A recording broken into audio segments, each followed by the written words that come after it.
Alors aujourd'hui, on va explorer une idée toute simple en apparence, mais qui est en fait d'une profondeur remarquable. C'est une métaphore, une image très puissante qui parle de cette force intérieure, celle qui nous permet de rester debout, même quand ça souffle très fort dans la vie. Et voilà, tout part de cette idée fondamentale. Ce que ça nous dit, c'est que la stabilité, la vraie, elle ne vient pas des événements extérieurs, non, elle vient de la solidité de notre construction intérieure. C'est ce principe-là, ce principe essentiel qu'on va maintenant décortiquer. Bon, pour bien saisir l'idée, on va décomposer la métaphore. On va commencer par la force extérieure, celle qui pousse, qui teste, bref, le vent. Alors, c'est quoi ce fameux vent ? Eh bien, c'est simple, c'est tout ce qui vient de l'extérieur, tout ce sur quoi on n'a pas vraiment de contrôle. Pensez-y, les difficultés qui nous tombent dessus, les critiques, qu'elles soient justifiées ou non, et puis tous ces moments d'incertitude, de doute, qui peuvent vraiment nous secouer. Le vent, en fait, ça fait juste partie de la vie, on ne peut pas l'éviter. Ok, on a parlé du vent, maintenant passons à ce qui nous donne le pouvoir de lui résister.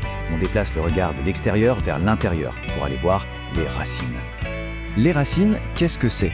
C'est notre fondation personnelle. On ne les voit pas de l'extérieur, mais c'est pourtant elles qui nous ancrent. C'est notre force intérieure, le socle sur lequel tout le reste est bâti. Et le point qui change tout, c'est que contrairement au vent, sur nos racines, on a un pouvoir. On peut activement les cultiver et les renforcer. D'accord, mais en pratique, ça ressemble à quoi ces racines ? Eh bien, le proverbe nous donne 3 piliers. D'abord, l'identité, c'est-à-dire savoir qui on est vraiment. Ensuite, la confiance, croire en ses propres capacités, en sa propre valeur. Et enfin, les valeurs, ces principes qui guident nos actions et nos décisions. C'est vraiment le trio gagnant pour être stable. Bon, maintenant qu'on a imposé les bases, le vent d'un côté, les racines de l'autre, on va voir comment tout ça interagit. Et c'est là que ça devient passionnant, parce que c'est dans cette relation entre notre monde intérieur et les pressions extérieures que tout prend son sens. Cette phrase, elle est vraiment la clé de tout. Elle montre parfaitement la relation de cause à effet. La stabilité, ce n'est pas quelque chose qu'on subit passivement. Non, c'est le résultat direct de la profondeur de nos racines. Autrement dit, plus on travaille sur son identité, sa confiance et ses valeurs, plus on devient solide. Et moins on est susceptible d'être emporté. Et là, le contraste est juste saisissant. D'un côté, avec des racines superficielles, la moindre rafale de vent, que ce soit une critique, un échec, ça devient une menace. La stabilité est super fragile et notre état intérieur dépend complètement des événements extérieurs. Mais de l'autre côté, avec des racines profondes, le changement est radical. Le vent est toujours là, mais il devient une force gérable. La stabilité, elle, devient fondamentale.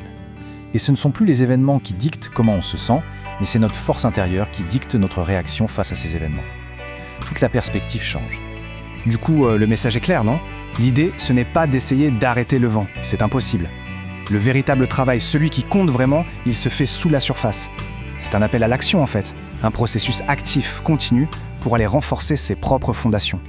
Et voilà la récompense de ce travail intérieur, la promesse finale.